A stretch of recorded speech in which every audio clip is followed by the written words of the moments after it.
BNP নেতা তারেক রহমানের বিরুদ্ধে বিদেশে অর্থ পাচার সংক্রান্ত কথিত দুর্নীতি মামলার রায় দিতে পিস্তল ঠেকিয়ে ভয় দেখানো হয় বলে জানিয়েছেন বিচারক মোতাহার হোসেন। ট্যাবলয়েড পত্রিকা মানবজমিনকে দেওয়া এক সাক্ষাৎকারে এ তথ্য দিয়েছেন তিনি। পত্রিকাটির প্রথম পাতায় প্রকাশিত একটি প্রতিবেদনে তুলে ধরা হয়েছে এ ঘটনার বিস্তারিত। এতে বলা হয়েছে, সাক্ষ্য প্রমাণের ভিত্তিতে মামলার রায় যা হওয়ার তাই হবে। বিচারক প্রথমে এমন মনোভাব প্রকাশ করলে তার ওপর চাপ আরও বেড়ে যায়। আইন মন্ত্রণালয়ের কর্মকর্তা আবু সালেহ শেখ মোহাম্মদ জহিরুল হক দুলাল সরাসরি যোগাযোগ করেন মোতাহের হোসেনের সঙ্গে। চলে আলোচনা। বিচারকের মনোভাব দেখে ভয় দেখানোর কৌশল নেন দুলাল। ধানমন্ডিতে উচ্চ আদালতের এক বিচারপতির বাসায় ডাকা হয় মোতাহার হোসেনকে।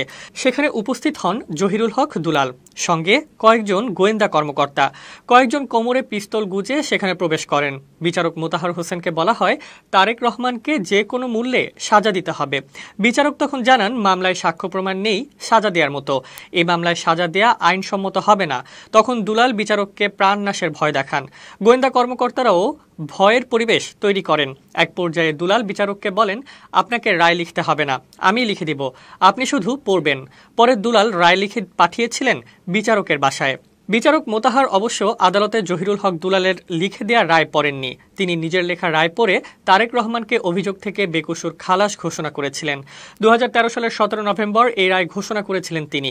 কোনো অভিযোগ প্রমাণিত না হওয়ায় রায়ে তিনি তারেক রহমানকে বেকসুর খালাস দেন। তিনি বলেন, রায় ঘোষণার আগের শুক্রবারে আমার বাসায় গোয়েন্দা সদস্যরা আসলো। তারা আমাকে নিয়ে গেলেন ধানমন্ডিতে তৎকালীন বিচারপতি আশিস রঞ্জন সাহেবের বাসায়। 2-4 মিনিট পরেই দেখি জহিরুল হক দুলাল এবং ঢাকার চিফ মেট্রোপলিটন ম্যাজিস্ট্রেট আশিস রঞ্জনের বাসায় আসেন। ঢুকে তাদের কেউ কেউ পিস্তল বের করলো। পিস্তল বের করে গুলি লোড করছে, নাড়াচাড়া করছে, বলছে একবার ট্রিগার চাপলে এই পিস্তল দিয়ে 8টি গুলি বের হয়।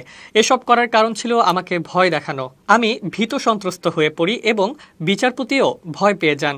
দুলাল বারবার বলতে থাকেন, মামলায় শাস্তি না দিলে, এই মামলায় জেল না দিলে, তারেক রহমানকে খালাস দিলে কেউ নিস্তার পাবেন না। তখন আমি বিচারপতি আশিস রঞ্জন সাহেবকে বলি, স্যার, এই মামলায় তারেক রহমানের বিরুদ্ধে নো এভিডেন্স।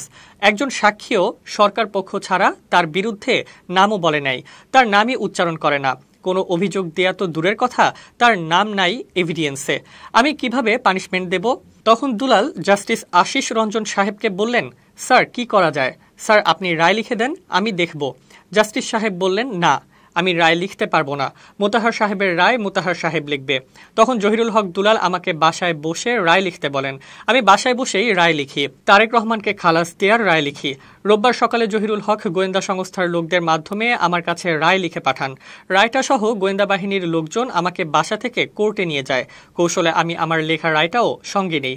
এজলাসে উঠে যা সত্য ও সঠিক সেই রায়ই ঘোষণা করি। এরপরই পরিস্থিতি বিবেচনা করে নিরাপত্তা উদ্বেগ নিয়ে আমাকে আত্মগোপনে যেতে হয়।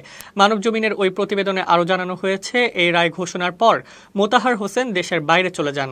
কয়েক দেশ ঘুরে 2022 সালে থিতু হন ফিনল্যান্ডে। ছেলেকে নিয়ে সেখানে রাজনৈতিক আশ্রয়ে আছেন তিনি। 5 আগস্ট ছাত্র জনতার গণ অভ্যুত্থানের পর এখন দেশে ফেরার চিন্তা করছেন বিচারক মোতাহার হোসেন।